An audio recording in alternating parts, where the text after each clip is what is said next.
পরিবেশটা দেখাই, মানে পরিবেশটা না দেখলে পাপ হবে, পাপ। কোথায় গেছিলাম, পরিবেশটা দেখাই। ও অপূর্ব, দেখতে পাচ্ছেন আপনারা? অপূর্ব লাগছে, অপূর্ব অপূর্ব। তো এই ঘরে আমরা ছিলাম, লিন্ডা কটেজ, গল স্টেশনের একদম কাছে, গল রেল স্টেশনের। এটা গালে বলে না, গল বলে। বাথরুমটা খুব সুন্দর, কিন্তু রুমটা খুব বেশি বড় না। গল স্টেশনে দাঁড়িয়ে আছি। এখান থেকে কলম্বো অবধি সেকেন্ড ক্লাসের টিকিট 500 টাকা নিল, যেটা তোমার ইয়ে থেকে নিয়েছিল 240 টাকা থার্ড ক্লাসটা। ট্রেন ঢুকে যাচ্ছে, আমাদের যেতে হবে। আর কলম্বো থেকে এক্সপ্রেস ইন্টারসিটি যায়, সেটার জন্য আলাদা টিকিট কাটতে হবে। তো ট্রেন ঢুকে যাচ্ছে, আমাকে রেডি হতে হবে, নাহলে সিট পাবো। সিট পাওয়া বড্ড চাপের। আমি তাড়াহুড়ো করে উঠলাম, আমি সিট পেয়েছি, রাজু সিট পায়নি। রাজু সিট খুঁজছে। গল থেকে কলম্বো ফিরে যাওয়ার পথে সেই সুন্দর ট্রেন জার্নি আবার উপভোগ করলাম।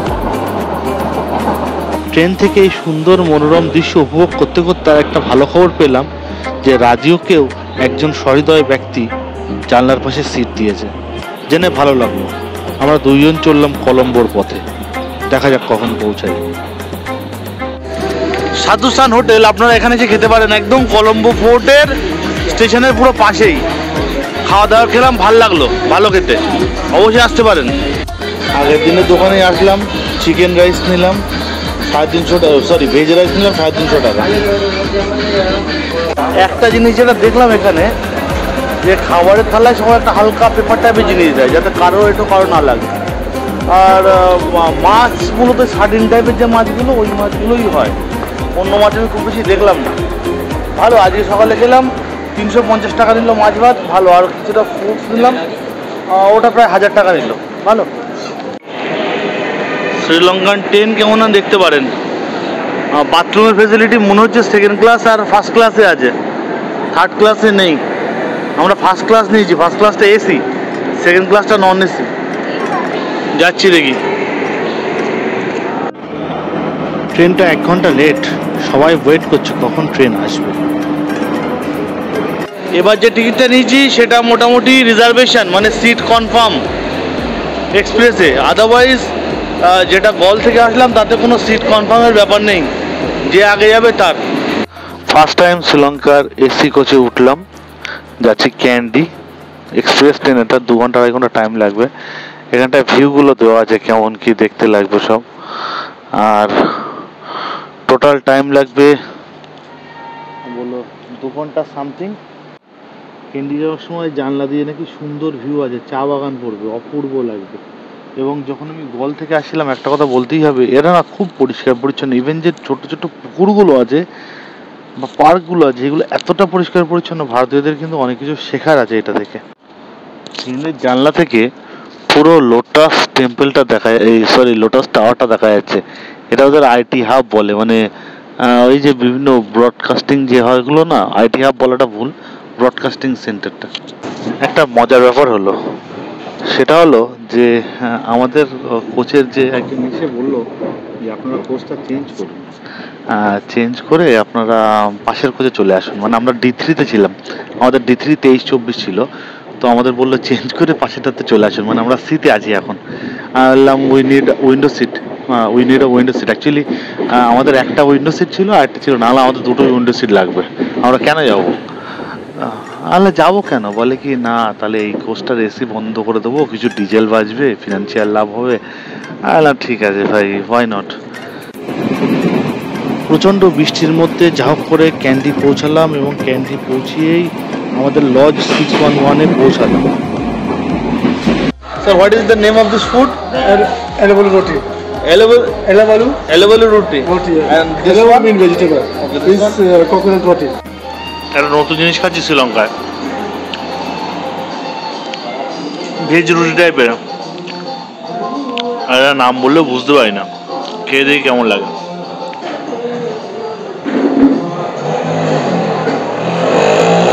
আমরা এখন ইডিয়াপ্পাম খেতে যাচ্ছি। এটা চাউমিন টাইপ, টাইপের চালের কিছু, একটা ডাল খেয়েছি আমি, দুটো ডিম সিদ্ধ, মাংসের ঝোল, পিওর মাংসের ঝোল।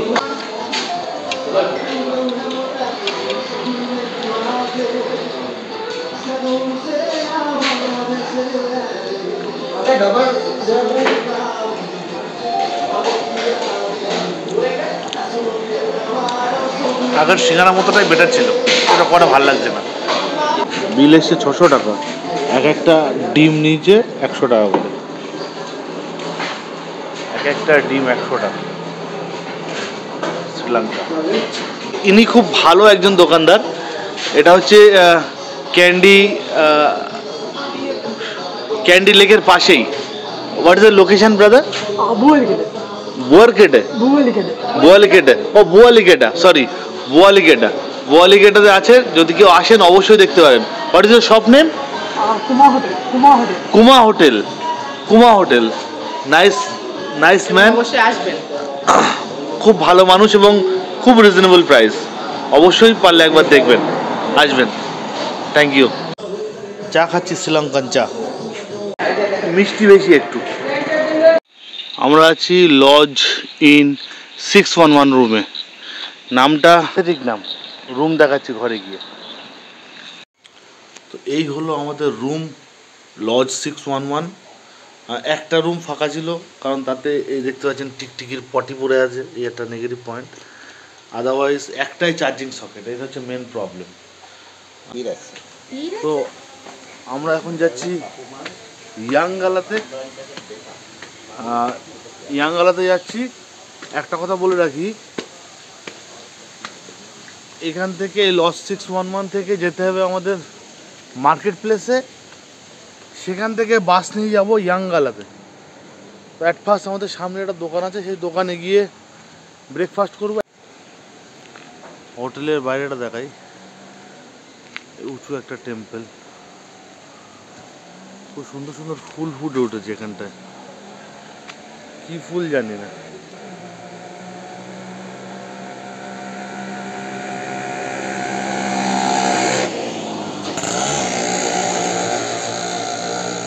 উপরে বুদ্ধিস্ট টেম্পল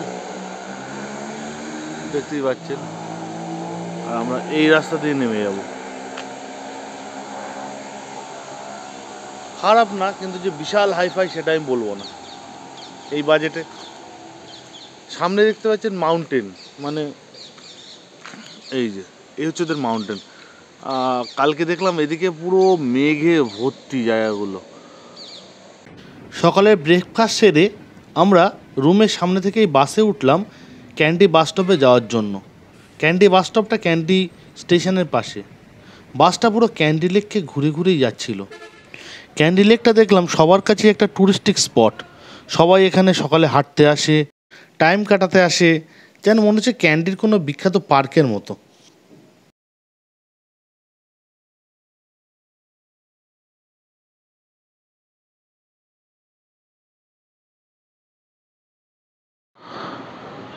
তো এখন আছে বোগামবাড়া থেকে যেতে হবে উডাডুমবাড়া থেকে যেতে হবে কালুওয়ালা থেকে যেতে হবে ইয়াংগালা। আর ইয়াংগালায় কী আছে সেটা হচ্ছে স্পেশাল জিনিস, রাবণ রিলেটেড, সেটা বলছি পরে। ক্যান্ডি বাস স্টপ থেকে বাস ছাড়ার সঙ্গে সঙ্গেই আমরা শ্রীলঙ্কার ন্যাচারাল বিউটি দেখতে পেলাম। ক্যান্ডিটা আসলে একটা পাহাড়ি শহর। রাস্তার দুপাশে বাসে যেতে যেতে চোখ জুড়িয়ে যাচ্ছিল, কোনটা যে রেকর্ড করব আর কোনটা করব না বুঝে উঠতেই পারছিলাম না।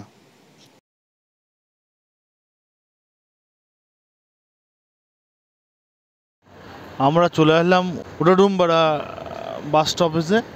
এখান থেকে আরেকটা বাস ধরতে হবে, ধরে আমরা যাব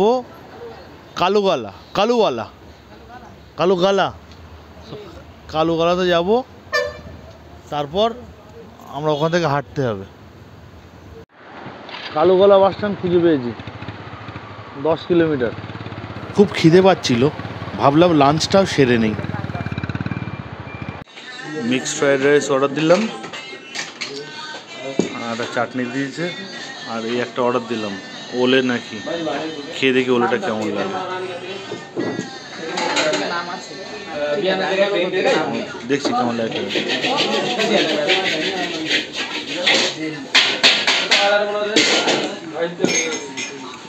কোকাকোলার মতোই খেতে, কিন্তু একটু স্পাইসি লাগে, ঝাল লাগে।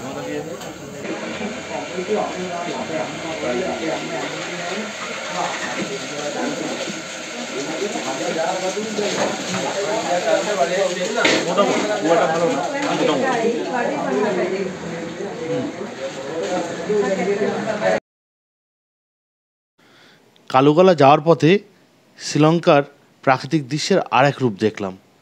পাহাড়ের উপরে মেঘ যেন মনে হচ্ছে পুরো আইসক্রিমের মতো।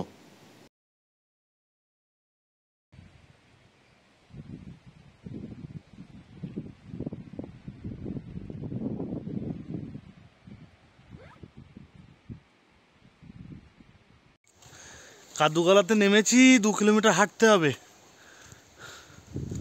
সিনেটিক বিউটি খুব সুন্দর, সামনেই পাহাড় আর এই পাশে সব ভর্তি জঙ্গল। এখানে বাদর আছে, জঙ্গলগুলো হনুমান আছে। জঙ্গলগুলো কিন্তু মূলত হচ্ছে জ্যাকফ্রুট গাছেরই, বেশিটাই জ্যাকফ্রুট গাছ এবং জ্যাকফ্রুট নারকেল মানে গাছ। কাঁঠাল, হ্যাঁ কাঁঠাল, পুরো জঙ্গলটা কাঁঠাল গাছে ভর্তি। কাঁঠাল পেকে পচে যাচ্ছে, পচে যাচ্ছে। খাওয়ার লোক কেউ নেই, এরা কাঁচা কাঁঠাল খায়। কাঁঠালের পাতাগুলো কিন্তু একটু অন্যরকম, মানে আমরা যেমন কাঁঠাল গাছ দেখলেই সঙ্গে সঙ্গে চিনে যাই, এখানে আপনাকে হয়তো ফলটা না দেখে চিন্তার না যেটা কাঁঠাল গাছ।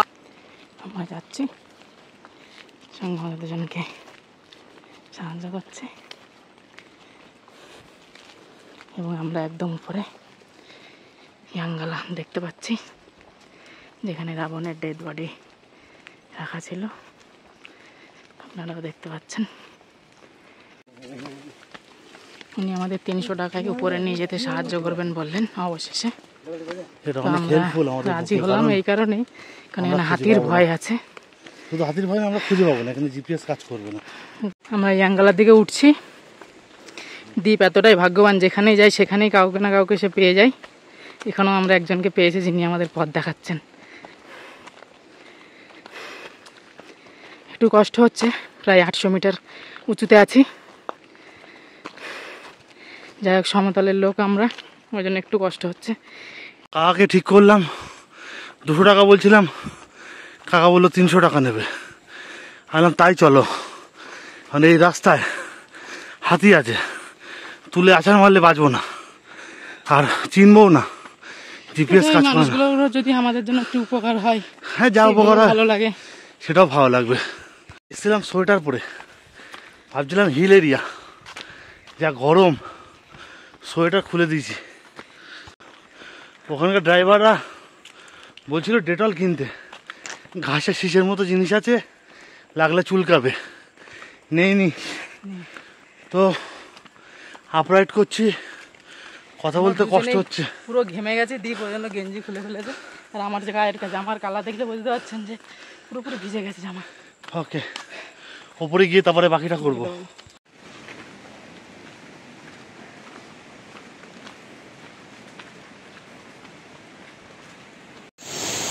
এবার আমরা পাহাড়ের রাস্তা দিকে যাচ্ছি ইয়াংহালাতে। কাকা পাহাড় রাস্তা দিয়ে নিয়ে যাচ্ছে, পাশ দিয়ে সুন্দর ঝর্ণা বইছে, মানে অপূর্ব দৃশ্য ভাই। আওয়াজটা শুনুন, আমি জাস্ট মুখ বন্ধ করে যাচ্ছি।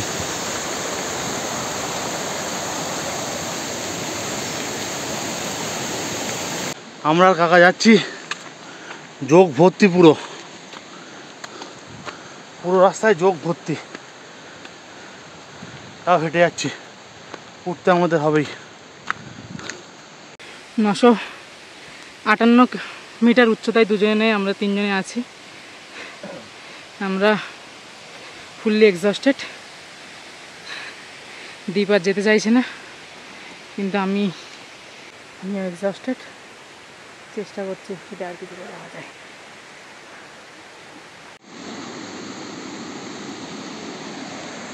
ওই অদ্দূর যাওয়ার কথা ছিল ইয়াংগালাতে, ওখানে রাবণের দেহাংশ পড়ে আছে। লোকে বলে রাবণ আত্মা যেহেতু অমর, ওখানটায় রাবণ আছে, শেষ আত্মা। জায়গাটা নাকি খুব একটা ভালো না, খুব চেষ্টা করলাম, 1000 মিটার উঠলাম, 2000 মিটার মতো উচ্চতা, পারলাম না আর, জোকে ভর্তি। এই কাকা আমাদের অনেক হেল্প করলো। বিশাল হার্ড ভাই, আমরা পারলাম না, রাজু হয়তো পারতো, পারলাম না। আর এইটা লোকে বলে বেল গাছ, কাঁঠালের মতো দেখতে অনেকটা।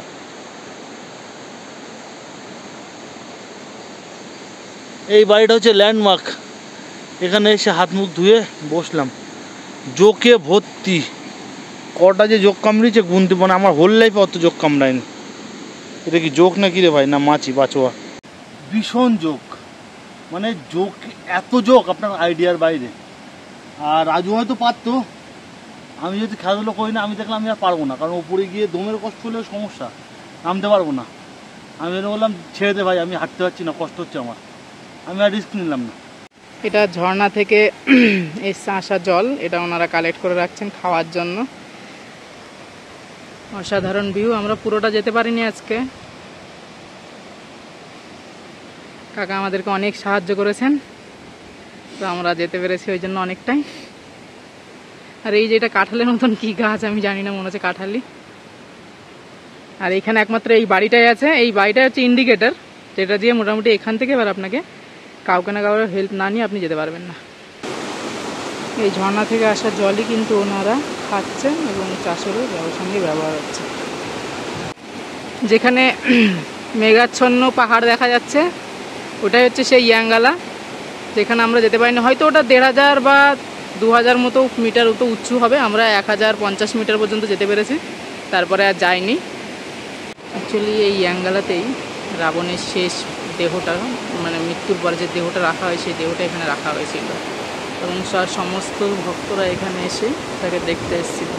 এবং এখনও বলা হয় যে এখানে তার চিতা নাকি জলে, কিন্তু আমরা ততটা উচ্চতা উঠতে পারিনি।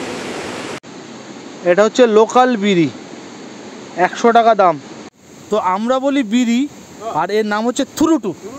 থুরুটু, থুরুটু। কাকা বললো গুড, হ্যাঁ গুড বললো কাকা। আমরা কি করে যোগাযোগ করছি, আমরা এইভাবে যোগাযোগ করছি। আমি বললাম দীপ, রাজু বললো রাজু, আর কাকা বললো আভি, এইভাবে যোগাযোগ করা হচ্ছে নাম। তো ইয়াংহালা থেকে নেমে এসছি, শুধু টেনশন হচ্ছে জোক না প্যান্টের মধ্যে ঢুকে যায়, ভীষণ জোক রাস্তায়। ও কাকা ভাবছিলাম 300 টাকা নেবে, আমরা তো আবার ভাবলাম যে কী দেখাচ্ছে ইঙ্গিতে, আমি ভাবলাম 600 টাকা। ও কাকা তারপর দেখি বলে 3000 টাকা। লাস্টে 1100 টাকা দিয়ে কাকাকে সম্বোধন করলাম। কাকা অটো ড্রাইভার খুঁজতে গেছে, ওর তো মনে হয় কিছু কমিশন খাবে। হ্যাঁ, দেখা যাক কত কমিশন খায় আর কতর মধ্যে আমাদের পাঠায়, দেখা যাক। ইয়ার কি অন্য জায়গায়, তবে এই অভি কাকার জন্যই কিন্তু আমরা এত সুন্দরভাবে ইয়াংহালাটা ঘুরতে পেরেছিলাম। আমি কাকুর নাম্বারটা দিয়ে দিলাম, খুবই অনেস্ট লোক, ভালো লোক। আপনারা যদি কখনও আসতে চান ওনার গাইড নিতে পারেন, গাইড ছাড়া কিন্তু ইয়াংহালা যাওয়া অসম্ভব। কাকুই একটা অটো ঠিক করে দিলেন, কারণ ওখানে 2টোর পর কোনো বাস চলে না, আর আমাদের অতি শীঘ্রই যেতে হবে। শ্রীলঙ্কায় প্রত্যেক দিনই দুপুর 2টোর দিকে বৃষ্টি হয়, ফলে তাড়াতাড়ি না গেলে কালুগলা থেকে আর বাসটা পাবো না। সত্যি কথা বলতে এই অটোটা নিয়েছিলাম বলেই কালুগলা থেকে লাস্ট বাসটা পাই, নইলে ফেরা হতো না। পরিবেশটা দেখাই, মানে পরিবেশটা না দেখলে পাপ হবে, পাপ। কোথায় গেছিলাম, পরিবেশটা দেখাই। ও অপূর্ব, দেখতে পাচ্ছেন আপনারা, অপূর্ব লাগছে, অপূর্ব অপূর্ব। যাই বাস ধরতে হবে, নইলে সমস্যা হয়ে যাবে। রাজু, দারুণ অনুভূতি, অসাধারণ। কথা কাকা আমাদের অনেক হেল্প করেছে। স্টিল শট নিয়ে না কটা, বুঝছো? চলো ওই বাসটা যাবে। কাকা আমাদের অনেক হেল্প করেছে, কারণ যদি আমরা ওই এটা না পেতাম, ওখান থেকে 2টোর পরে গাড়ি আসা বন্ধ, ওখান থেকে 2টোর পরে গাড়ি আসা বন্ধ। ফলে যদি আমরা ওই অটোটা না আসতো, ওই কাকা আমাদের না আনতেন, তাহলে সমস্যায় পড়ে যেতাম। নাম্বারটা আমি এখানটা দিয়ে দেবো স্ক্রিনে। কেউ যদি ইয়াংহালা আসেন, অন্তত লোকাল গাইড নেবেন, নইলে আপনারা কিন্তু খুঁজে পাবেন না, এটুকু বলতে পারি, একদমই খুঁজে পাবেন না। পাহাড়ের মাথায়, টপ অফ দ্য হিল হারিয়ে যাবেন, আর জোকে ভর্তি। কাকা বহুত হেল্প করেছে, নইলে ওখান থেকে গাড়ি ঘোড়া পাওয়া যায় না। এই বাসটা মনে হয় যাবে ক্যান্ডিতে, জিজ্ঞাসা করছি। আজ অনেক টায়ার্ড ছিলাম, প্রাকৃতিক দৃশ্য অনুভব করতে করতেই আমরা ক্যান্ডির পথে রওনা দিলাম। ক্যান্ডিতে নেমে আজ যাওয়ার কথা ক্যান্ডি লেক ও বালাজি ধোসাই। দেখা যাক। সন্ধেবেলা বার হলাম বালাজি ধোসাইয়ের থেকে ধোসা খাবো। ক্যান্ডির অন্যতম বিখ্যাত দোকান বালাজি ধোসাই। তো আর ওখানটা উল্টো দিকে একটা কৃষ্ণা বলে একটা দোকান আছে, তো এরা বললো ওটা নাকি তামিলদের দোকান। ক্যান্ডিতে বিখ্যাত দুটো তামিলের দোকান। তো দেখা যাক। আজকে প্রচুর কষ্ট হয়ে গেছে, প্রচুর হেঁটেছি, তাও 1.4 কিলোমিটার হেঁটে যাচ্ছি, কারণ এখানে যা দাম। এই 1.4 কিলোমিটার যেতে গেলে হয়তো চাইবে 1000 টাকা। আমি আর রাজু যাচ্ছি, দুজনেই প্রায় এক্সজস্টেড সত্যি কথা বলতে। যাই ধোসা খাই, খুব বিখ্যাত জায়গা, আর আসা হবে না, ওই জন্য খেয়ে দেখি কেমন লাগে। এটা দেখছেন, সেটা হচ্ছে ক্যান্ডি লেক। আমরা ক্যান্ডি লেকের পাশ দিয়ে যাচ্ছি। ফার্স্টে ভিতরে ঢুকে গেছিলাম ভুল করে, এটা হচ্ছে পুলিশদের জন্য। ঠিক ক্যান্ডি লেকের পাশ দিয়ে যাচ্ছি বালাজি ধোসা খেতে। তো চলে আসলাম সেই বিখ্যাত বালাজি ধোসাইতে, যা ধোসা বিখ্যাত। ঠিক উল্টো দিকে আরেকটা ধোসা কিন্তু বিখ্যাত, শ্রীকৃষ্ণা ধোসাই, ঠিক অপোজিটেই। তো আমরা বালাজি ধোসাইতে যাবো, নাম শুনেছি প্রচুর। খেয়ে বলছি কেমন লাগে। এটা নাকি ক্যান্ডির অন্যতম ভালো রেস্টুরেন্ট। খেয়ে বলছি কেমন লাগে। ফুড মেনু দেখছি, plain dosa, uttappa, onion, paper dosa, সব রকম ধোসা ফোসা আছে। মশলা ধোসা 450 টাকা। এটা আমার ভালো লাগছে, ঘি মশলা ধোসা আছে, অনেক কিছু। মাশরুম ধোসা আছে, ফ্রুট জুস আছে। তো দেখা যাক রাজু কি অর্ডার দেয়। So I decided my order. আমি ঠিক করেছি কি অর্ডার দেবো, কিন্তু রাজু একটু confuse. So 1 string hoppers, 1 masala dosa. Okay, thank you. Order already দিয়ে দিয়েছে, ধোসা। আর রাজু দিয়েছে কি, রাজু স্ট্রিম কি? এটা স্ট্রিম হপার্স। এটা হপার্স তো না, এটা ইডিয়াম্পা নাকি একটা নাম ছিল, ইডিয়াপ্পাম, তাই তো? এটা তো ইডিয়াপ্পাম নাম ছিল, এটা হপার্স নাম ছিল না। এখন কে তর্ক করবে? হ্যাঁ, হপার্স খেয়েছিলাম, ডিমের মতো, ওই যে একটা পাটি সাপটার এরকম টাইপের। আচ্ছা, আমি খেয়ে দেখি কেমন লাগে এটা।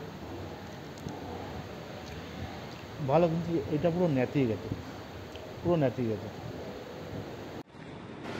খাওয়া দাওয়া শেষের পর আমরা দুজনেই ক্লান্ত পথিকের মতো চললাম আমাদের লজে 611-এ। আজ ঘুমাবো, মন শান্তি করে ঘুমাবো।